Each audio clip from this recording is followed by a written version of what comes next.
EBS Podcast presents. Hey guys, it's me, Caleb, back again with another episode of EBS's Just Go podcast, where we interview EBS students and talk about their experiences on their Erasmuses. What's today's episode? France. In studio today, we have... Introduce yourself. Hi, my name is Carmen. Hi, I'm Christina. And you lovely ladies are here today to talk about your experience in Paris, correct? Yeah. Yep. Okay, I mean, let's just out the gate from the start. Let's get going. Let's start running the questions, running the gauntlet. Why France? I only say this because we have a lot of French Erasmus students who come here.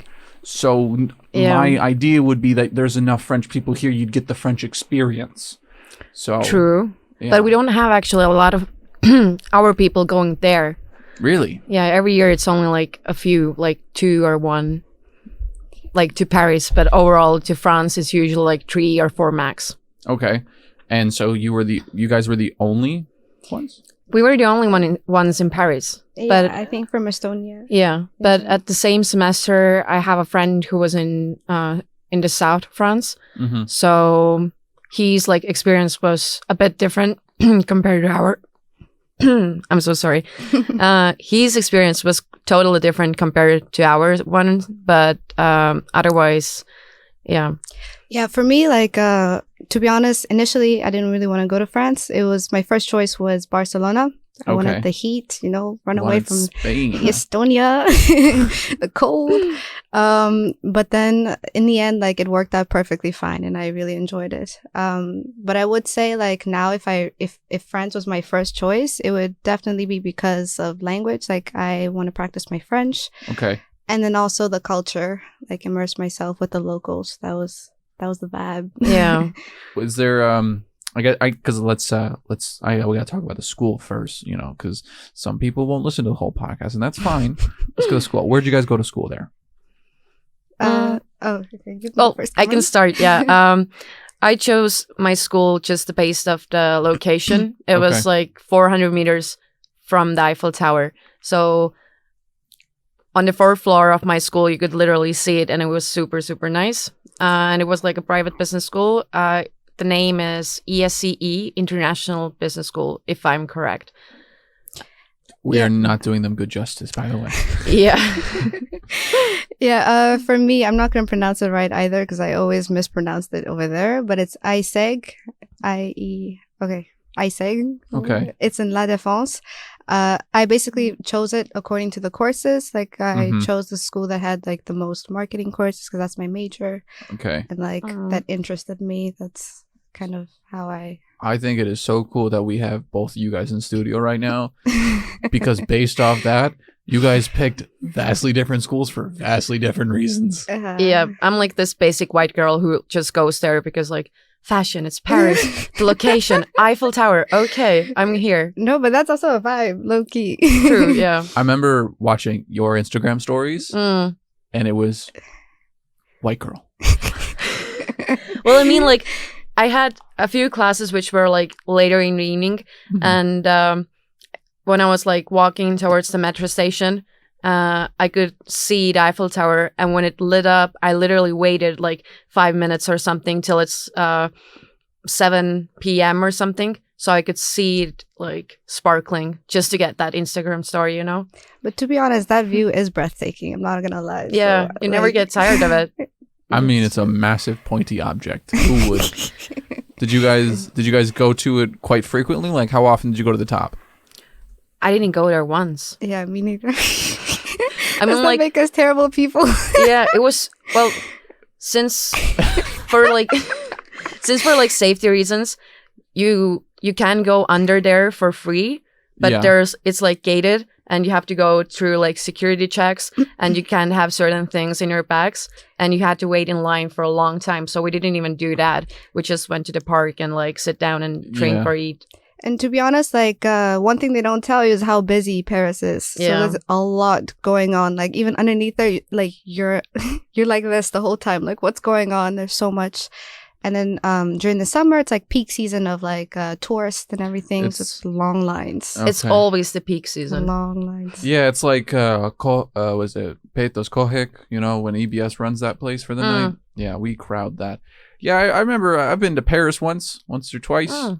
I have been on top of the Eiffel Tower, so Nice. I was there 3 days, and I went on it. You guys were there for, what, a semester? I will say, though, Yeah. it is terrifying, though. But we have seen it like from like top of buildings, like from far, like just not in the Eiffel Tower. Yeah, like, but there's something special about only thing keeping you alive is this much metal, I know. and it's just a little shaky. I think So- I'd be low-key scared of heights, so I don't know. You'll figure it out at the top when you shouldn't. When the time comes. Yeah. So so you went there. You went for the aesthetic, Yep. and you went for marketing. How was your school? My school was intense. Okay. I would say that the French system is very different from Estonian system. Okay. How so? In every way. I don't know. It's mandatory to show up for classes. And for my school, it was like, if you miss, I think it was like 10 classes. If you miss 10 classes, then you're going to fail the whole semester, not even that one subject. Yeah, mine was 3, actually, now that I think about it. 3 classes. But you have to come with an excuse if you do miss a class. Like they require you to bring a doctor's note or something specific within 3 days or something, or right and even after. if you're like late, if you're late like more than 5 minutes, then you have to have like this little note that says like, why were you late? And if it was like, I don't know, a train or something was late, then you have to go to the information desk in the metro station and ask for a note for school. Mm-hmm. And people did that all the time. You have to ask to go to the bathroom. Yeah. Let's just leave that there. That's weird. The age gap is really different. Like here, Yeah. usually you go to university when you're like 19, 20. Mm-hmm. But there you started when you were like 18 or Like, even really young, 17. yeah. Yeah. Okay. But I'm okay. It's not all terrible. Like I Yeah, know we're just yeah, yeah. listing all these things, but it was just like a little difference. But then in our school curricular, we also had like intense courses and non-intense courses. So the intense courses were like you'd finish one course in 1 week, and it's like you spend like the whole day every day of that week doing that course. Okay. And then the rest are like kind of spread out if you did the non-intense. So that was a little bit different for me, but you adapt. Yeah, we've actually, I think EBS has a couple of those courses whenever we have guest lecturers. It's like they're like 2-week intensives, or they're, normally guest lecturers, like they're there for a week, really intensive, and then someone else will substitute maybe a couple of classes. So I get the system. But my question, were they very, as I would like to just clarify this, the whole missing classes might fail. Say your house, like the house you're renting, they needed to be let in, or you needed to be there when maintenance needed to be done. Was that valid as an excuse? You have to bring a note. Yeah. Or You have to have some proof. That person from that company Yeah. needs to contact the school to say this is why she was late for school. But I mean, like, while we were doing our exams in December, then there were like some riots there and the metros didn't work and some certain lines. And since I was living a bit outside of the city center, then it took me normally it took me 30 minutes to get to school from my house. Mhm. But during December, it took me 3 hours because the city was full of like traffic and stuff like Yeah. that. And the school didn't care. They were like, if you miss the exam, you're not gonna get to do it again. Okay. So it was just like, So basically you're saying if the riots caused you to miss class, you'd have to go to a riot cop being like, listen, man, I appreciate what you're doing here. You're holding the city down, but can you just sign this little note for me right Literally. here that says I got tear gas?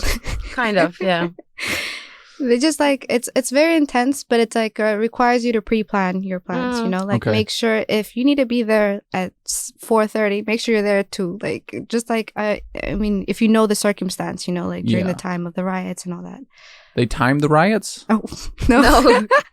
Basically, what was happening was the trams stopped working. They only had like 3 of them running. Yeah. Okay. And so like that made it like so crowded. Like you'd be standing like a little like a little stick just in the metros, and you have to wait for the next one to come, and then they weren't coming as often. It was just hectic. Yeah, I remember when I lived in Germany, the trams would go on strike at least once a year.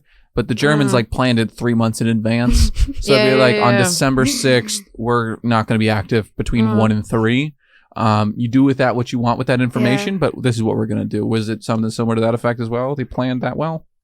They kind of like said you got like a week notice or a few days when you saw the new timelines and timetables, and it was like, okay, your line is not working. We don't know when it opens up again, but you can use this bus. But like even then, I was also in the bus before, and they would say, "Oh, okay, this is also another thing. I don't know how people who don't like understand French really survived in France that much, because like they would like like the bus driver would scream like across like in French, like, hey, like we're not gonna stop at this stop, this stop, this stop, this stop. Just know that we're gonna go to this like location," and it's very last minute, and you see people there like running, you know, to get to the stop, and then the bus just like drives by, and I'm like, oh no, like yeah, same. They're really like, their mentality is that they just don't care, but it's not about only with the school system. It's like just it's overall French mentality. Okay, were you? I don't mean to cut you off then, but because it sounds very intense, like in general, which makes me question why they've lost so many wars. But what I want to get at here real quick is based on the school having such a required, like you need to show up and you need to plan your day accordingly, did you still have like the ability to have a social life? Were you still able to do work? Because this sounds like really intense, because I'll be honest with you, this is my 4th year of EBS, represent by the way. And I didn't know half my classmates because half of them don't show up. Yeah, that is true. That is true. Yeah, like I think we've all been like in a specific course that has like 30 registered people. You've only ever seen 6. True. France, everyone shows up. Yeah, but I mean, like we didn't have so much homework. We had like group projects that you do like fast or after school. In class. In class. It didn't take so much time. So when the school was over, you just go out with your friends or. And for me, it was kind of also a form of socializing. You know, you're getting to know new people, and like that's also how you make connects. But I will say that the EBS like elective period was very beneficial, because it gave like more lenience towards like, you know, if they don't have my course, I can just take something else and replace it quickly. Okay. And also the at least at my school, the lecturers were more lenient towards Erasmus students. So it wasn't that terrible. Like for us, I mean, it's not terrible in general. Like you just have to get used to it. I think that's what we're trying to say. Like it was a great experience, but it's like the mobility window helped a lot. Yeah. Because like, even though I'm like a finance student, I took luxury marketing and management, which was one of my favorite classes. And we have finance students here. Yeah. Totally unaware of this. I'm a representative EBS, by the way. But no, I mean, like, you get to choose and put together your own like curriculum, so it didn't matter what you took. Okay. Yeah. Which was I was supposed to stay in France actually for a full year. Okay. So it was like second semester was the elective period, and then I was supposed to be there also technically this semester as well. But I decided not to, because also my school was kind of strange in this way. Like they would do like a tambola type, not tambola, but like they would pick by random. If the course is too full, they can easily kick you out. Oh, that happened to me. It's like by random, so you don't even know. And so I was like, okay, I have to think. Now I have the electives, which I don't mind if I get kicked out of anything. I can go replace it quickly. But my mandatory courses, however, I was like, that can't happen. And then Corona also hit. So then it was like, I made the perfect decision, because I wouldn't want to be there. I would want to be close to family and stuff. So it's also a matter of like, you know, if something doesn't go right, like, you know, it's go with the flow. Okay. Yeah. That being said, you were there last spring semester then? Yeah. And then Fall. Okay, so we were there at the same time. We actually met up. Yeah. But we were like going to different universities, but it was Did you guys know each other before going? Yeah. Oh, okay. All right. Yeah. I just don't know people, so that's why I asked. Like Carmen's my only contact to the school. Yeah. But it was the fall of 2019, I think. Yeah. Just pre-corona. Mm-hmm. Okay. And I was actually about to go into like some corona questions, but I realized if you guys were there first semester, you guys you did corona in Estonia. Yep. You enjoyed it like the rest of us. Yep. But I'm so happy that it didn't happen while we were there, because I couldn't imagine doing online school in France, since like one of the toughest things to do is, I don't know, get your French bank account all the paperwork. Everything is on paper. It's nothing. In France, demand your rights, or like, be that strong person and, make noise if you need something to get done. That's how you get it done. Yeah. Otherwise, you'll just be forgotten. Like, that's... Yeah, they are the inventors of bureaucracy, so it makes sense. So the kind of thing is that if you go from Estonia, you're like very used to having everything online, everything very fast. If you wait for a coffee more than like 3 minutes, you're like, excuse me, what is going on? But there, if you wait for like a croissant for like 15 minutes, it's okay. It's normal. It's totally fine. I've gotten angry at people for waiting too long here. I'm just... Yeah. I mean, I don't snap at people, don't get me wrong, but like there is a certain level of speed and efficiency we're used to and privileged here. Mm-hmm. So I guess in that case, you guys met up, but did you end up hanging out a lot, or did you guys kind of like... We know each other, EBS, we're just not today. Well, we talked about it, but it was always like, I don't know. Yeah, when I was ready to go party or like to go do something, she was tired. And then it was always like that vice versa thing. And also, every location is actually... France is huge. Like, Paris is huge.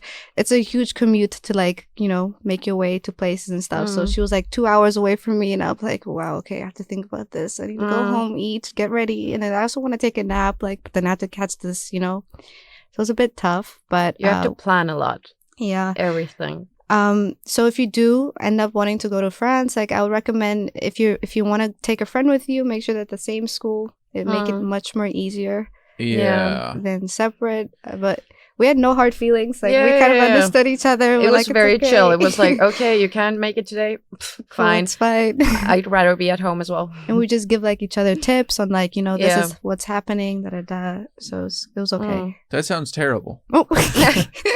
No, I'm just saying like, because my high school was in Istanbul, and I remember having those hour... Just to drive to school was an hour driving. That's not including drop off and pickups, right? Coming home was 2 hours. So like, I'm just so used right now to like, swear to God, one time I decided to buy an iPhone.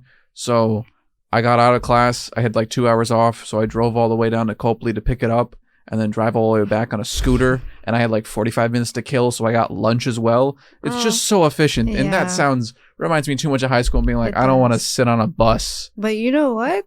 The bus is where it's at. It's so entertaining. There's so much Okay. But you still have to be like woke, to make sure your phone is with you because, pickpocketing is a thing in France. Okay. Like, even locals get their phones. So I've seen it so many times where there's like, girl was like texting, whoever like near the, like inside the train, and like someone would grab it right when the doors close. What are you gonna do?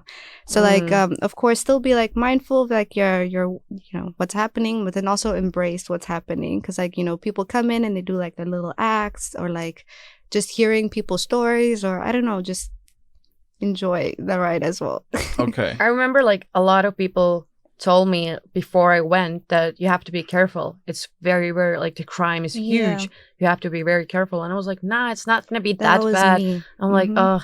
And then when I went there, then the first apartment where I moved, then the owner told me that it's super easy from the airport. Just sit on this tram and then go to that station. And then you just walk 5 minutes and you're there. And I was like, okay. And I was like, should I take a cab? And she was like, no, don't take a cab. It takes too much more time. Just go by tram. I was like, okay.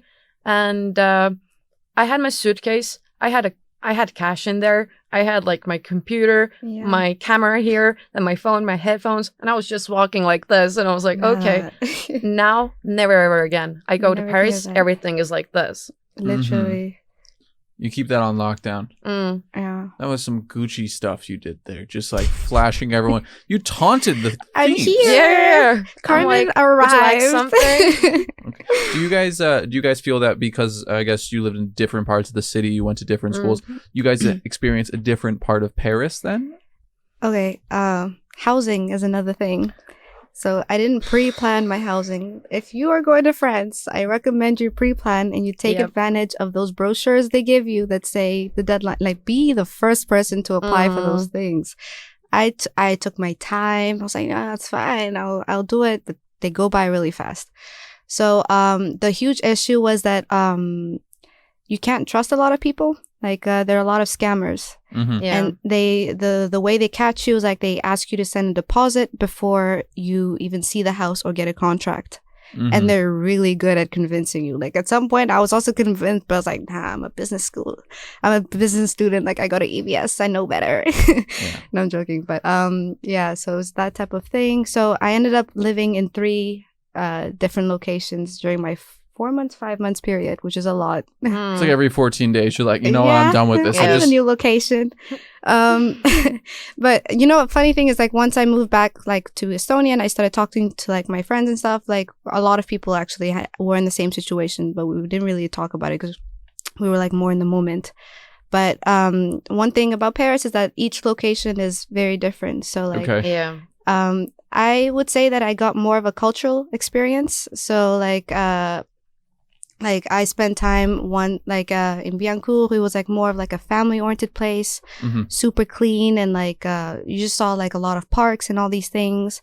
It was very different from like inside Paris. And then I also spent time in another area, and it had a lot of like a Black community and stuff. So that was also a different experience. And then I also spent time with the Middle East, like people. So it was so you got all shades of the rainbow. And then you go to like the Paris, the heart, and then you find like tourists and everything. So it was very like I felt like a local.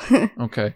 Yeah. No, I also lived a bit out and in like Le Vésinet, and it was like basically the place where you have only houses. You didn't have any big apartment buildings or anything like that. And it felt like a countryside.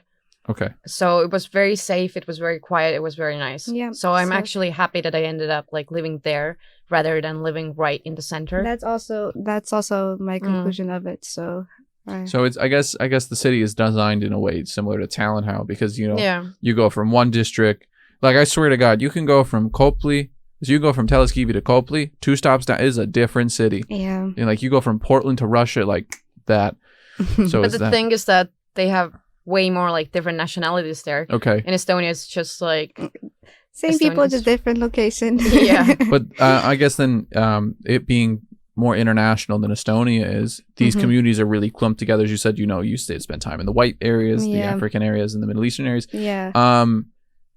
Because actually, this is an interesting situation because you are from Namibia, correct? Yeah. So did you happen to find a little Namibia in Paris that you would stop at? I would just love to ask that if I can. Yeah, you can. So the neighborhood, the first house I was at, it was like the clean neighborhood and stuff, and more like white people and stuff. I was staying with my cousin, actually. My uncle. Okay. My cousin wasn't there. It was with my uncle, but they were moving like soon. Like I was only there for like a month and a half, and then I had to find a new place. Okay. And then I had problems because I moved from there to an Airbnb, and that was a disaster because they were super dirty. Like it was a mess. There's so many stories for that. Another day. So I was like, okay, I need to get out of here. So then I moved again, and then I stayed with a really nice Moroccan girl. Okay. Also with Airbnb, so it was 2 different experiences. Wait, I don't think I've actually purchased or I've stayed at Airbnbs, but I've never paid for it. Is that expensive to go Airbnb? It is. In general, like housing in Paris is very expensive. Okay. So like, but it added up to the amount that everyone else was paying because I was staying there long term. All right. So a lot of the places liked that I was staying there for more than 1 month, or more than 1 day. Like. Oh, the renter liked it. Yeah. They liked it better. Okay. Because there is also like this thing that you need like a French quarandor or like what's the word for it? Like a French person who tells you or who like gives to the real estate guys that yes, I approach like I know this guy. I validate for him. If like I don't know they can't pay, then I'm gonna pay. Oh, you need a co-signer. Yeah, and they have to be a French person or someone who has like a job or whatever there, and you can not a student, you mean? Yeah, and you can like do it with a company, but if you do it with a company, you pay a lot more. Okay. Because like the housing is like I don't know, a regular apartment, it starts from 1,200 something like that, and it's a small room. Yeah, you're so prepared. It's like for this that here. Is this so? The studio's bigger than the room, or kind of the same, but you have to fit your toilet, kitchen, everything in here. That sounds amazing. It's Cozy. fantastic. I mean, the bright side is like, bonding experience. Yeah. oh, because you stayed with someone, right? You stayed with a Yeah. Moroccan girl. Yeah. Was it in a room this size? No, okay, wait. Yes She- and no. She had her space in this corner. I had my space in that corner, and together we had our space in the middle. Actually, that's how it was. She had her room, and then I was staying in her sitting room. But like, it was like the bed could the couch could go It's a into a pull-out bed. bed, right? Yeah. And then the kitchen was like our common area. But because we got along so well, like it was just like a roommate chilling. So it worked out perfect. That sounds awesome. Yeah. I mean, the way you describe it sounds like you were on someone's couch essentially for a month. You got That's this. the Erasmus experience in Paris. Exactly. We're students here. You got a house. How did you get the real French experience? I was on the couch for a month. The couch came with a fish. There was a fish in there too. Oh, okay. So I had a little pet. Oh, okay. I thought you meant like there was a fish in Oh, the couch, and no. you're like, I couldn't get the smell out forever. It just wasn't there. Okay, we've talked a lot about student life. I've done my job about that. Yeah. I want to know about the French nightlife. Where is it at? Where at EBS, at the Where EBS do we Just Go start? podcast, we don't approve of clubbing or underage consumption of beverages. However, though, let us know, because again, as I said last podcast, I think a majority of the experiences you're getting out of the Erasmus program is not the school. It is the experience outside of school with people, internationals, and the local culture. So what was it like for you young ladies? A lot of clubs, a lot of boat parties. Yeah. And it was so diverse. It was, I don't know, it was very fun. You never knew where you ended up throughout the night. Something was always happening. That's the prime part of Paris, is that there's for me, I love like my house to be like my sanctuary. You know, it's my peace. It's quiet. And then outside, like for them to be like a lot of things going on, because then I can know like when I leave the house, you know, I can go. So that's one thing. I would say that if you're like in France and you're a student, try to like explore your sources on Facebook groups and all that stuff.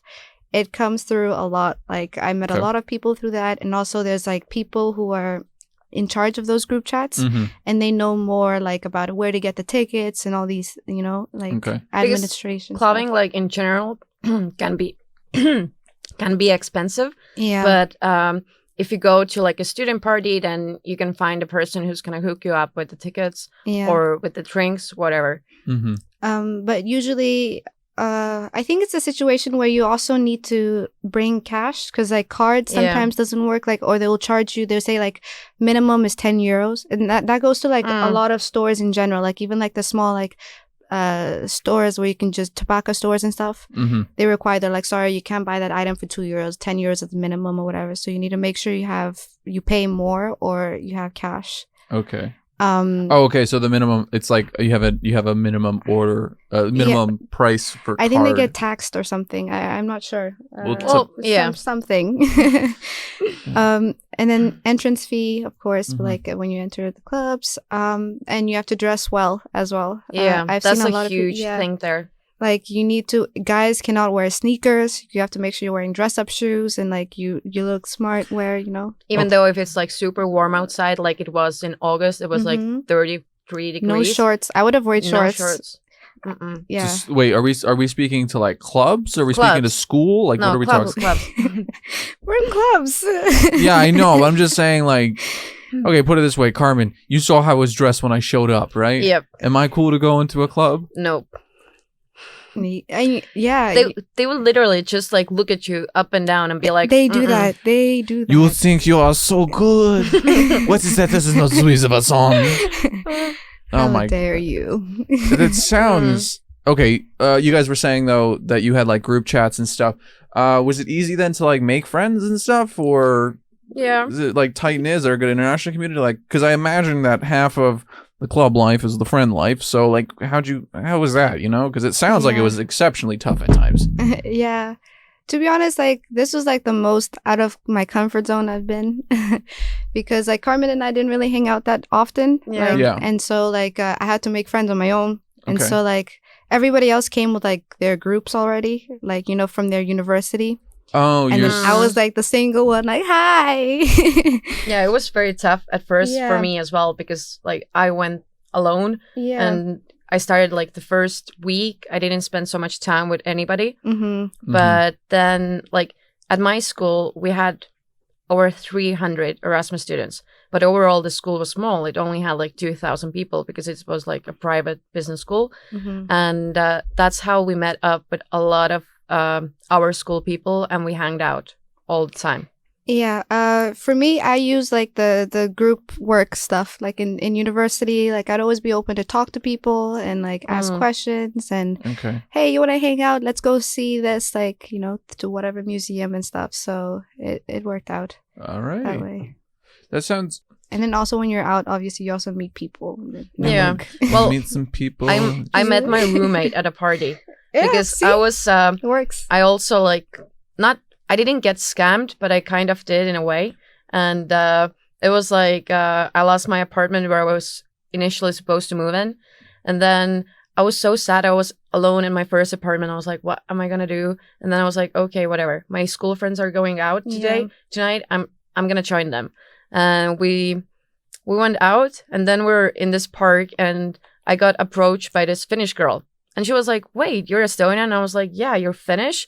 And I was like, what? Hi. I feel like I'm at home. I'm like, we're so close. So and nice. then we just like, we kept on talking. And then I told her like, I have this issue. And she was like, well, I found my apartment from this Facebook group. And I didn't initially want any like roommates or stuff.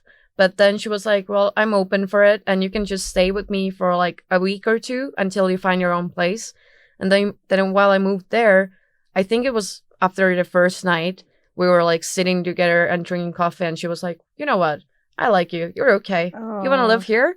And I was like, are you kidding me? Yeah. And the apartment was so nice, and I didn't end up paying like a lot for it. Yeah. And I made like a lifelong friend. We still talk basically every day. That's what I'm saying. Sunshine after the storm, you know. Things are very intense, but just know it'll be fine, and you just need to like pace yourself and just embrace it.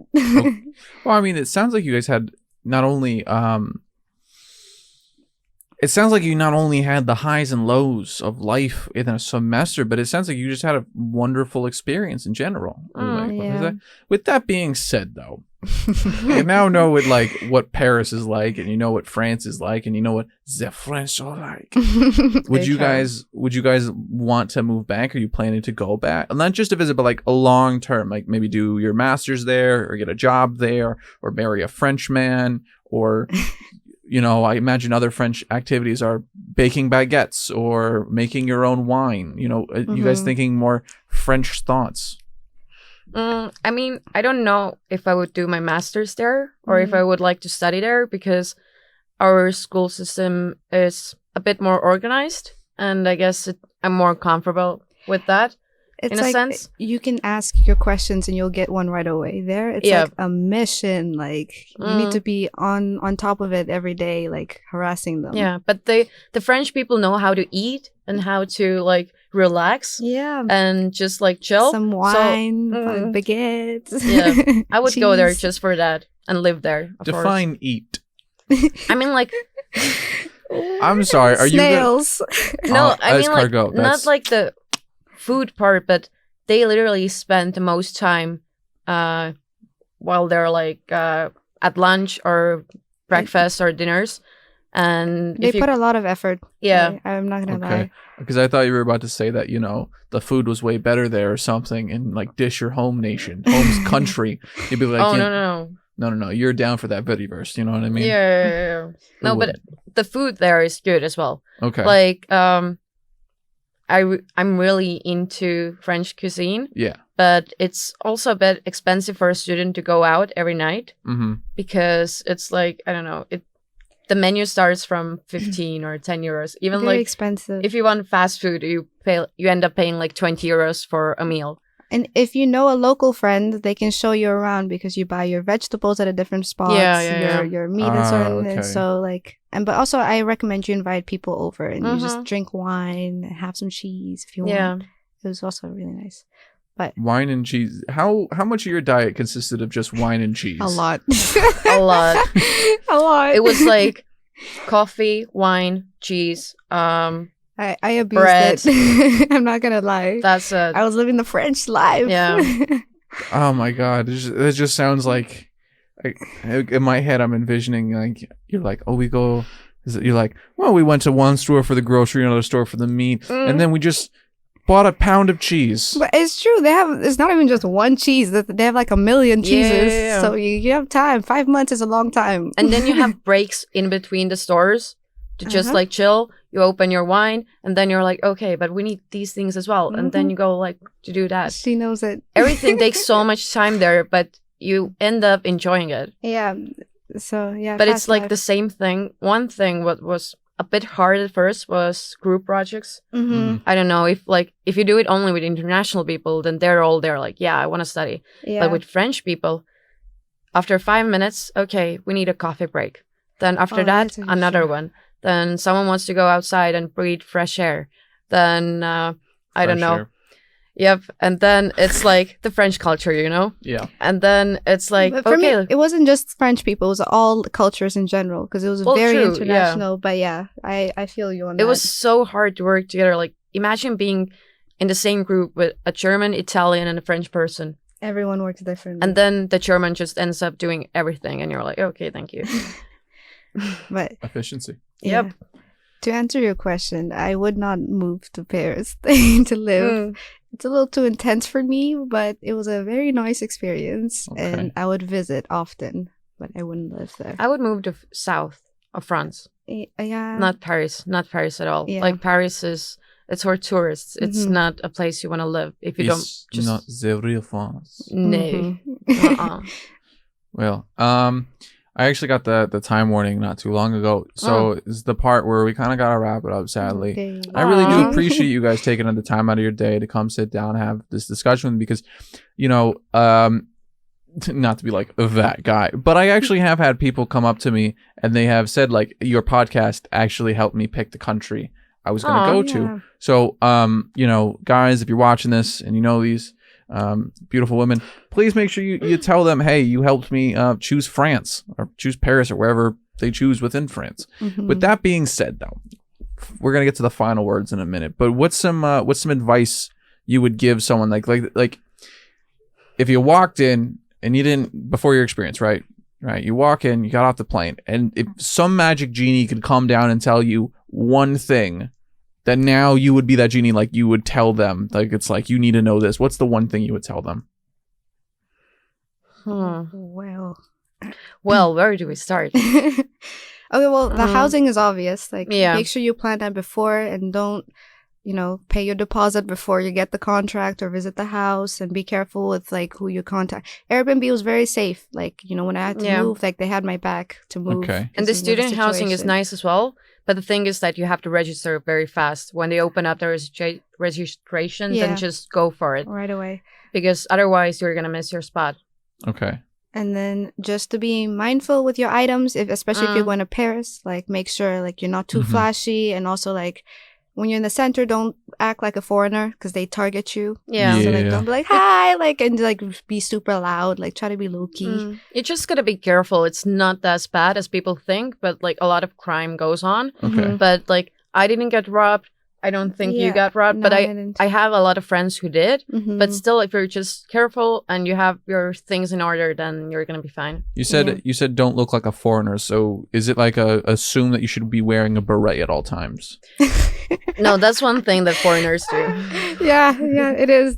Foreigners Yeah. do that. Foreigners do Locals that. don't. Mm-mm. Okay. Yeah. What about like a scarf that's red and white? Oh Or- gosh. And a very tight sweater. I mean, Well, like everybody expects, like if you go to Paris, everybody is so fashionable. Everyone is so they're beautiful. super casual. It's super casual. It's super low key. It's like you go to, I don't know, Zara or H&M and you just pick up like the first outfit Yeah. that you see and everybody wears that. Mhm. Okay.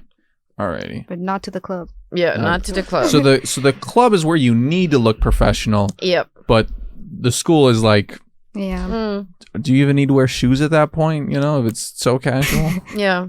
Oh, and one thing what would help with France is actually knowing the language Mhm. because I haven't studied it at all. I didn't study it there, but what I did was just to pick up on some words and phrases to get along. But yeah, I even I had to drop one course because it was supposed to be in English, but they were like, "Oh, sorry, the teacher didn't know, and it's gonna be taught in French. If you don't understand, then you can leave." And I was like, "Okay." Yeah. And then be brave, be patient, Yep. and embrace the situation. Life is full of lemonade. Lemonade, not in France, but yeah. I've never heard anyone say that ever. I've heard the saying, when life gives you lemons, make lemonade. But you're like, nah, life already got lemonade in it. Yeah. If you choose to look at it that way. Hey, I'm not. You're the French professional here. I'm just the American in Estonia interviewing people. I'm the American in Estonian interviewing, generally speaking, Estonians about their experiences in other countries. So to me, you guys are just. You could be half French for all I know. That's all I'm saying. But at that note, this is gonna be final words. Do you have any final notes you want to say about France? Any advice? Literally anything you want to say. Just go. Yeah, just go. Literally. It's just go. It's and very enjoy. funny and plug. But Yeah. I mean, It's true. it might sound so scary. I don't know, financially or just going out there alone. Mhm. But Even for your plans there. Oh, sorry. No. Even when you're there and you have plans and stuff, just go for it. Be open to say yes. I mean, be smart, of course, but that's Yeah, don't get that's where the robbed. adventure is. it sounds super cringy, but I really feel like I changed a lot and grew as a person, and I got that patience down now, because as an Estonian, you're not very patient at all. You're like, I want this now, and I want this yesterday. But there you're like, okay, I'm chill, do whatever you want. It's okay. Estonians, I'll put it this way. Estonians are so efficient in not wanting to wait for anything that, the scan guns you go to the supermarket with? Yep. The whole reason those exist is just to avoid checkout. Yeah. That's all that exists for. Avoid talking to people as well. Human contact, any sort of waiting. That's the Estonian way. Yeah, I lived here for just my bachelor's or whatever. Going there, I was also low-key in Estonian. I was like, wait, why are these people so close to me? Go sit there. But it was nice. All Just right. go is our final. Just go. Yeah. That's the podcast name.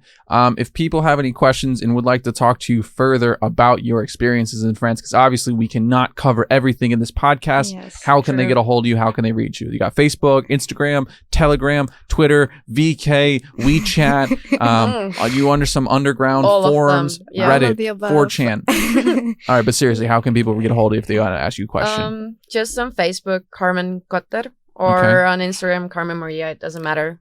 Yeah, on Facebook or Instagram, Christina Haufiku. All right. Yeah. Well, they said it first, and I'll say it again. Just go to France, enjoy the weather, and if there's no Corona, enjoy a French-free Corona. But thank you guys so much for watching the whole podcast. We really do appreciate your viewership. If you're watching it on YouTube and you want to ask a specific question for the next country, for whatever that may be, drop a quick comment in the comment section below, and hope to see you guys next time when we just go to a new country.